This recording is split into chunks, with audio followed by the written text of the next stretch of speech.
తెలంగాణ మాగాణంలో ఆదిలాబాద్ జిల్లాది భిన్నమైన పరిస్థితి.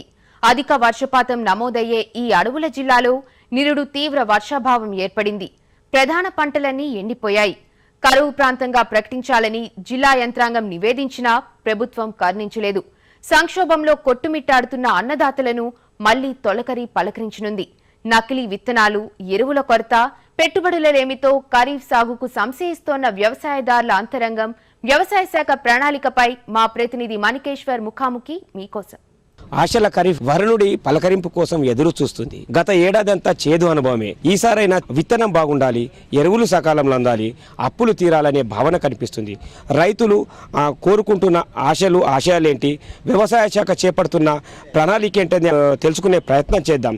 చెప్పండి, మీరు ఈ ఏడాది మీకు ఏ విధంగా ఉండాలనుకుంటున్నారు? విత్తనాల పరంగా, ఎరువుల పరంగా ప్రభుత్వం ఏం చేస్తే బాగుంటుంది అనుకుంటున్నారు? గత సంవత్సరం విత్తనాల కాడ కానీ, వర్షాల కాడ కానీ అన్ని విధాలా నష్టపోయినాం. ఈ సంవత్సరం నాణ్యమైన విత్తనం కావాలని కోరుకుంటున్నాం. మీకు నాణ్యత లేదని ఎలా అనుకున్నారు? గతంలో ఏమన్నా అపవాదం జరిగిందా? నాణ్యత లేదని మేము వేసిన తర్వాతనే తెలుస్తున్నది, కానీ వేయక మొదలు తెలుసులేదు.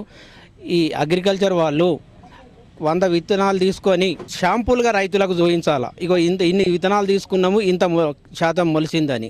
అట్లా రైతులకు కొందరికి చూపెడితే బాగుంటుందని నా అభిప్రాయం. అంటే కంపెనీలు అది అట్లాంటిది వచ్చిన తర్వాత ప్రభుత్వం తరఫున ధృవపత్రం ఇది బాగున్నదని చెప్పి ఇస్తున్నారు కదా, ఇంకా ప్రత్యేకంగా శాంపుల్ ఎందుకు ఇవ్వాలనుకుంటున్నారు? బాగున్నదని చెప్తున్నారు, కానీ ఆ విత్తనాల్ని చూసిన వాళ్ళు ఎవరు లేరు కదా. గతంలో ఏమేమి నష్టపోయింది, ఏ పంటలో నష్టపోయింది?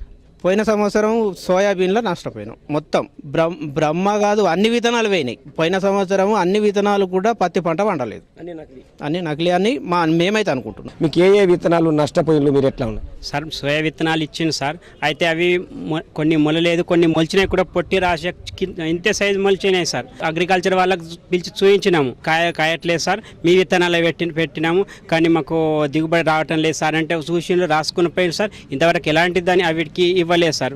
ఆ బ్రహ్మ కానీ ఈ పత్తి విత్తనాలు కూడా ఈ రకంగా లాస్ అయినాం సార్, రాసుకుని పోయిన మరేమి ఇంతవరకు ఇది లేదు. ఇలాంటి ఇంకా ముందు జరగకుండా మంచి విత్తనాలు ఇచ్చి మరి ఆ విత్తనాలు పని సరిగా మొలకెత్త కానీ కాయకుంటే కానీ తగు చర్యలు ముందు తీసుకోవాలని ఆశిస్తున్నాం. ఈ ఏడాది ఏం చేయాలి ప్రభుత్వ పరంగా? మీకు పోయిన సంవత్సరం కరువు ప్రకటించలేదు, పోనీ అది లాస్ అయినాం. మరి దాన్ని దృష్టిలో ఉంచుకొని కొద్దిగా రాయితీ ఎక్కువ ప్రకటించి ప్రభుత్వాలను ఆదుకొని తగు చర్యలు ఏమైనా తీసుకొని ఇది చేస్తాయని కోరుకుంటున్నాం సార్. ఇక్కడ రైతుల ఆలోచన సర్లీ, అంటే రైతే రాజు అనడం కాదు, రైతుల్ని ఆదుకుంటేనే తప్ప ఈ ఏడాది గట్టెక్కే ప్రయత్నం లేదనిపిస్తుంది. దీనికి వ్యవసాయ శాఖ ఈ ఏడాది ఏం ప్రణాళిక చేసిందని తెలుసుకునేందుకు మనతో పాటు సంయుక్త సంచాలకురాలు రోజులీల గారు ఉన్నారు. ఆమెను అడుగుతున్నాం. మేడం చెప్పండి, ఈ ఏడాది మీరు ఏమేం చేయబోతున్నారు? ఈ సంవత్సరము ఖరీఫ్ కాలము సమాయార్థం అవుతుంది కనుక ముందుగానే మన తెలంగాణ మన వ్యవసాయ కార్యక్రమము మన తెలంగాణ ప్రభుత్వం మొదలుపెట్టి మనకి మే 25వ తారీఖు నుంచి జూన్ 5వ తారీఖు వరకు కూడా ప్రతి ఒక్క మరి గ్రామానికి వెళ్ళి కూడా రైతులకు సలహాలు ఇవ్వడం జరుగుతుంది. నకిలీవని తేలవద్దు అని అంటే ముందు శాంపుల్ తీసుకొని మొలకేసి పరీక్షించాలనే రైతుల సమక్షంలో అంటారు. ఇది సాధ్యమా? ఇప్పుడు సబ్సిడీ ఇచ్చేది అంతా కూడా సర్వీస్ శాంపుల్ తీసి, ఇప్పుడు సోయా కూడా మనము ఆ శాంపుల్ తీసి మా ల్యాబ్లో కూడా మొలక శాతం చూస్తున్నాము.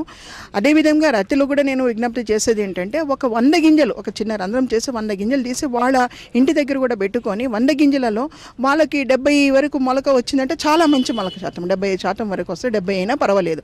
దానికన్నా తక్కువ వచ్చిందంటే ఈ తొందరగా మీరు వ్యవసాయ అధికారి కానీ మా వ్యవసాయ శాఖ సిబ్బందికి మీరు తెలియజేసి వాళ్ళు మాకు చెప్పినట్టయితే కూడా మేము దాన్ని మళ్ళీ రీప్లేస్ చేస్తాం, లేకపోతే అది తిరిగే కంపెనీ కూడా ఇవ్వడం జరుగుతుంది. కరువు పరిస్థితుల నేపథ్యంలో రైతులు రాయితీపై విత్తనాలు కానీ సోయలు కానీ సరఫరా చేయాలనే డిమాండ్ రైతుల నుంచి వ్యక్తమవుతుంది. మీరు చేపట్టే ప్రణాళిక ఏంటి? మరి కరువు ప్రాంతంగా మన జిల్లాని ప్రకటించాలని కూడా మనము నివేదికను పంపించడం జరిగిందండి. కానీ మనకి అక్కడ నుంచి మరి ఇంతవరకు ఎటువంటి ఆదేశాలు కానీ ఏమీ రాలేదు మనకి. అంటే జూలై మంత్ ఎండింగ్ వరకు 30 తారీఖు వరకు కూడా పడకపోతే ఎటువంటి పంటలు వేసుకోవాలనేది మన పంటల ప్రణాళిక కూడా తయారు చేసాము. దానికి అనుగుణంగా కూడా ఏ రకాలు వేసుకోవాలనేది కూడా మనము అది ఎంత మన జిల్లాకి సీడు అవసరం ఉంటుంది, విత్తనం అవసరం ఉంటుంది అనేది కూడా మనము మళ్ళీ సీడ్ కార్పొరేషన్ వాళ్ళకి ఇవ్వడం జరిగింది, కమిషనరేట్ కూడా రాయడం జరిగింది. మీరు ఎన్ని ఎకరాల సాగు విస్తీర్ణం జరుగుతుంది అనుకుని ప్రణాళిక ఏర్పాటు చేశారు? దాదాపుగా 1,30,000 హెక్టార్లో సాగు అవుతుందని మేము అనుకున్నాము, లక్ష్యంగా పెట్టుకున్నాము. ఈ సోయా పత్తి కూడా దాదాపుగా 3 లక్షల 30,000 హెక్టార్లలో అవుతుందని చెప్పేసాను. 5,60,000 హెక్టార్లలో మనకి సాగు అవుతుంది అన్ని పంటలు చూసుకున్నట్టయితే. ఈ ఏడాది ఆశాజనకంగా ఉంటుందని మీ శాఖ ఏమని భావిస్తుందా, లేకపోతే రైతుకు కష్టాలు తప్పవా, ఎలా ఫీల్ అవుతున్నారు? ఇప్పుడు మనకి మరి శాస్త్రవేత్తలు అందరూ చెప్పేది కూడా గత సంవత్సరాలైన వర్షపాతం చాలా తక్కువ ఉంటుందని ఉన్నారు. కనుక అది దృష్టిలో ఉంచుకొని వేచి ఉండి 2-3 వర్షాలు పడి నేల తడిసినప్పుడే మనం విత్తుకోవాల్సిందిగా రైతులు విజ్ఞప్తి చేస్తూ ఉన్నాను నేను.